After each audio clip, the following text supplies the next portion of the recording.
చిరుధాన్యాలు పేదవాని ఆహారంగా చెప్పుకుంటూ అధిక విస్తీర్ణంలో సాగు చేసుకునేవారు.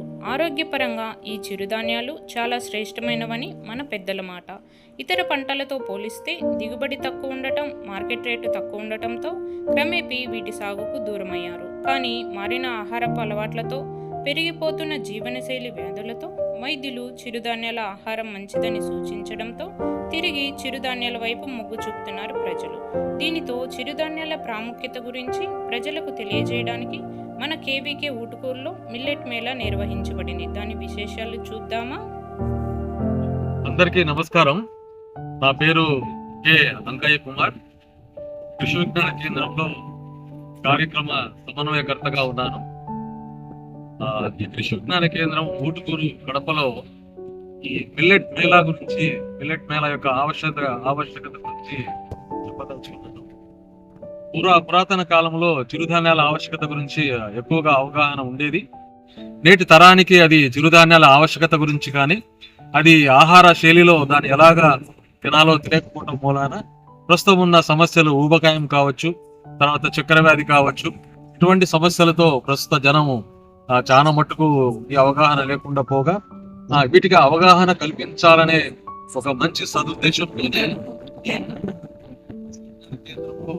ఈ మిల్లెట్ మేళాను నిర్వహించడం జరిగింది. ఇంతటి గొప్ప మేళాని నిర్వహించుకోవడానికి సహకరించిన ICAR, IIMR, తర్వాత మా యూనివర్సిటీ అధికారులకి అందరికీ ధన్యవాదాలు తెలియజేసుకుంటాం.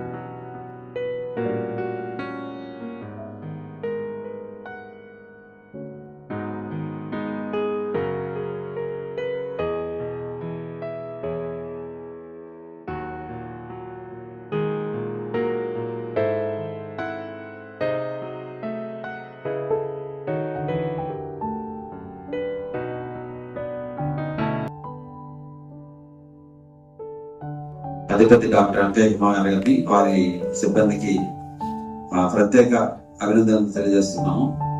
అలాగే ఈ సందర్భంగా కూడా చక్కటి ప్రదర్శన ఏర్పాటు చేయడం కూడా చాలా ఆనందదాయకం. మనం వివిధ రకాలుగా కూడా చర్చించాం.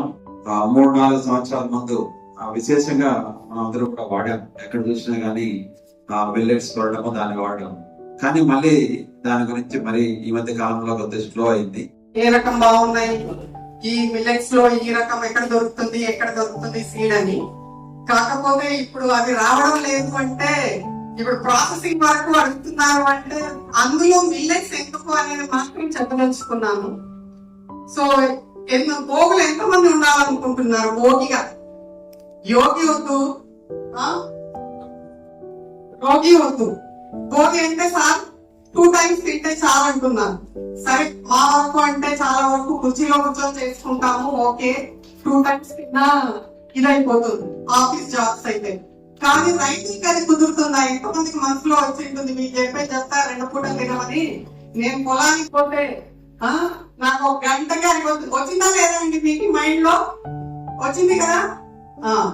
దానికి సొల్యూషన్ ఏంటి అంటే మిల్లెట్స్. ప్రాసెస్ చాలా అవసరం సార్.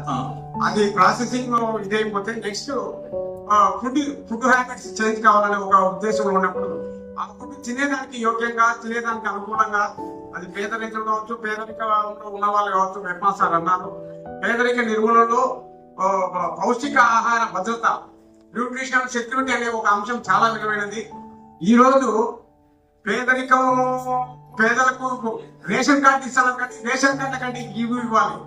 ఏవి జొన్నలు, కొరలు ఇవి ఇస్తే పండించే ప్రాధాన్యత పెరుగుతుంది.